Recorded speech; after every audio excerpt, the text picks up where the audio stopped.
Hola a todos y bienvenidos de nuevo a la historia de otros cuentos. Grabamos hoy un nuevo vídeo en el que hablaremos de otra etapa de la historia de España, la que se conoce como el Sexenio Democrático, entre 1868, fecha en que se desencadenó la Revolución Gloriosa, y 1874, cuando se produzca la restauración borbónica con la figura de Alfonso XII. Bueno, la Revolución Gloriosa tendrá una serie de causas, entre las que debemos destacar dos. Por un lado, una crisis política que llevaba bastante tiempo fraguándose y que se debe a varios motivos. Por un lado, tenemos un monopolio continuo del poder por parte de los moderados y de la Unión Liberal, con el beneplácito de la reina de Isabel II, que toma continuamente partido por este grupo, una clara parcialidad hacia estas posiciones más conservadoras. Además, dentro de este grupo de los moderados y la Unión Liberal, cada vez se avanza más hacia posturas más autoritarias, destacando un gobierno que se olvida continuamente de las Cortes, abusando del decreto ley, y una represión hacia los partidos que estarían en la oposición. También debemos destacar que el ambiente político está cambiando porque, aparte de los grupos liberales, moderados y progresistas, que son los que hasta ahora, con la Unión Liberal, se habían disputado el poder, aparecen los ideales de los partidos democráticos, que buscan el sufragio universal, y también de los partidos republicanos, que empiezan a tener un gran éxito entre las clases populares, muy similares a los postulados demócratas, pero que además añaden la idea de acabar con la monarquía. A estos partidos va a haber una continua espiral de represión. Esta represión provocará que los partidos, especialmente el Partido Progresista, se vayan alejando de la vida política y cada vez recurran más a las conspiraciones. La más conocida de todas fue la de San Gil, que acabó con una fuerte represión también de los grupos que participaron en ella. Al ambiente político debemos de sumar una crisis económica muy importante. Desde 1866, el periodo de alza de crecimiento económico se ha vuelto al revés, ha comenzado una crisis, se ha acabado esta etapa de crecimiento de la economía europea, y esto en España se va a notar muchísimo. Y va a tener tres grandes hitos. Por un lado, la crisis financiera debida al fracaso de las inversiones en el ferrocarril y a toda una serie de subvenciones, de compensaciones que de ello se derivaban de los contratos que se habían hecho en esa ley. No profundizaremos mucho en este tema en el vídeo de hoy, y más adelante sí que grabaremos otros vídeos donde estudiaremos más esta crisis del ferrocarril. Por otro lado, la crisis financiera, o mejor dicho, esta crisis del ferrocarril influye muchísimo en la financiación del Estado, porque la deuda pública se va a devaluar muchísimo y va a costar conseguir nuevas fuentes de financiación de la deuda pública. La crisis también se va a ver en la industria. No era España un país especialmente industrializado, pero sí en la zona de Cataluña había una industria textil en desarrollo. La crisis industrial se deberá sobre todo a la guerra en los Estados Unidos, entre 1861 y 1865, la guerra de secesión, que provocó un descenso en las exportaciones de algodón y por lo tanto una subida en los precios de los mismos. La propia crisis había generado un descenso de la demanda en todo el país, y eso alimentaba el paro, que retroalimentaba la propia escasez de demanda. Así que, por lo tanto, tenemos una crisis financiera, una crisis industrial, todo dentro de una etapa en la que el proceso de expansión de la economía europea se había acabado. Y para acabar de rematar la jugada nos encontramos con 2 años de malas cosechas, los años 1867 y 1868. Ya sabemos que estos suelen ser desencadenantes importantes de cambios sociales. Para que nos hagamos una idea, las malas cosechas hicieron subir los precios, en el caso del trigo, hasta el doble, hasta un 100%. Para lo que nos interesa de momento en el nivel que estamos estudiando, recordad sobre todo la crisis económica, que va a tener como consecuencia el aumento del paro, la subida de los precios y por lo tanto un gran descontento en la sociedad, y ese descontento social es un perfecto caldo de cultivo para los movimientos revolucionarios que se van a producir. ¿Quiénes son los grupos que van a participar en esta revolución? Bueno, tenemos que tener en cuenta que gran parte de los progresistas han tenido que marcharse al exilio o han huido de España, y nos encontramos por un lado al líder de los progresistas, Prim, que será el alma de todo el proceso que va a empezar. en el Pacto de Ostende, en esta ciudad belga, se reunirán con demócratas y republicanos y allí pactarán una serie de principios básicos en lo que estaban ellos de acuerdo a la hora de crear, de provocar esta revolución y qué es lo que pretendía.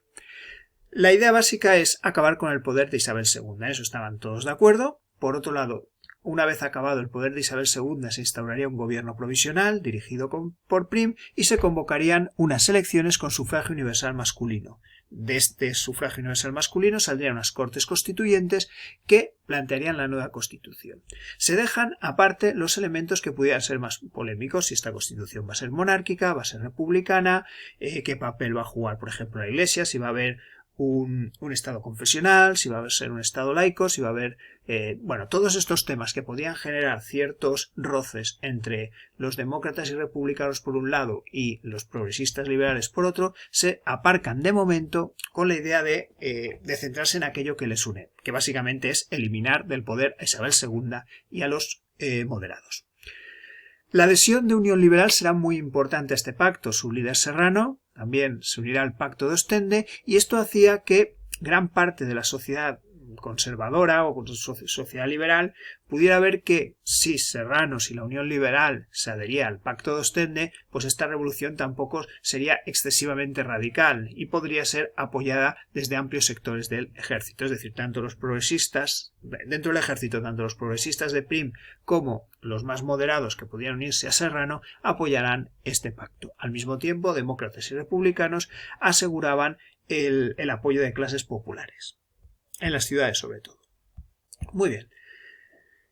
Finalmente, la Revolución Gloriosa comienza con el pronunciamiento del brigadier Topete en 19 de noviembre de 1868. Bajo el manifiesto España con honra se ponen en marcha esta serie de reformas. La batalla de Alcolea decidirá la suerte de Isabel II, que finalmente se marchará al exilio con su hijo Alfonso. De Isabel II ya nos olvidaremos para los próximos vídeos que tengamos que ver de la historia de España. Sí que será muy importante su hijo Alfonso, el futuro Alfonso XII, pero de momento será príncipe en el exilio. Debemos resaltar que hay una diversidad de intereses dentro de los grupos que han desatado esta revolución. Eso no lo debemos de olvidar. Por un lado tenemos a los liberales, tanto progresistas como Unión Liberal, donde su idea principal es acabar con el gobierno, es decir, eliminar a los moderados del control del poder y también quitar de en medio a la reina.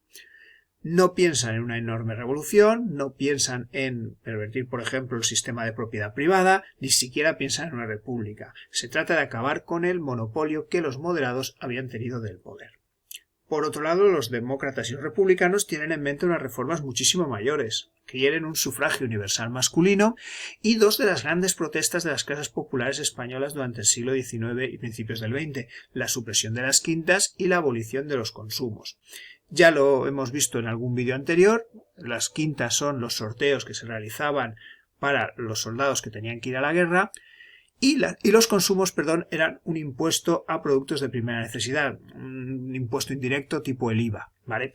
Las quintas era un sorteo en el que entraban todos los que cumplían la edad de ir a filas en ese año y se elegía uno de cada 5, el concepto de quintas. Eran muy injustas para las clases populares porque aunque teóricamente era un sorteo, había la posibilidad de librarse de la guerra o del servicio militar mediante el pago de una cantidad de dinero o buscando un sustituto, cosa que solo podían hacer los más pudientes. Es decir, al final al ejército, especialmente cuando había que ir a las guerras de Cuba, de Marruecos, acababan yendo las personas más pobres del país y eso generaba una enorme desigualdad y un enorme descontento. También eran partidarios de un reparto de la propiedad, es decir, de que hubiera una reforma agraria y también en algunos de ellos, los republicanos, buscaban que se aboliera la monarquía y España se convirtió en una república aprovechando la marcha de Isabel II y de su hijo. Se formó un gobierno provisional, como estaba previsto, presidido por Prim y en el que Serrano ejercería de regente. Es decir, ya se están poniendo pistas de que lo que se va a buscar es una monarquía, porque de hecho ya se ha nombrado un regente, antes incluso de hacer una constitución que reconociera esa monarquía. Demócratas y republicanos quedan excluidos de este primer gobierno provisional. Se celebran las elecciones y estas elecciones suponen un triunfo para la coalición entre progresistas y Unión Liberal. se pone en marcha las Cortes Constituyentes y se aprueba la Constitución de 1868. Esta Constitución es una Constitución de tipo progresista, de las que hemos visto hasta ahora. Ya os dije que había dos modelos de Constitución en estos primeros momentos del liberalismo. Esta sería de las progresistas. Tendríamos soberanía nacional, no soberanía compartida, sino soberanía nacional, sufragio universal masculino, una amplia declaración tanto de derechos como de libertades, la separación entre la Iglesia y el Estado, pero eso sí, hay un reconocimiento al grupo de Unión Liberal, a los más conservadores, que es el mantenimiento del presupuesto de culto y clero, es decir, que el Estado se hacía cargo del salario de los sacerdotes y de todo lo que hiciera falta para el mantenimiento de las iglesias, ¿vale? Así que en 1868 tendríamos en España una monarquía constitucional con una constitución de tipo progresista. El problema, ya vamos viendo que esta monarquía constitucional reconoce que tiene que haber la figura de un rey, pero no existe esa figura del monarca porque Isabel II se ha marchado al exilio y no se espera y no se reconoce la posibilidad de que Alfonso XII tome el poder. El primer gobierno de coalición de este sexenio democrático lo formará Prim como presidente y intentará mantener una coalición con Unión Liberal sobre todo y también intentar agrandarla hacia los demócratas. Lo dejamos aquí y en el próximo vídeo veremos cómo se van a desarrollar los acontecimientos durante el gobierno de Prim.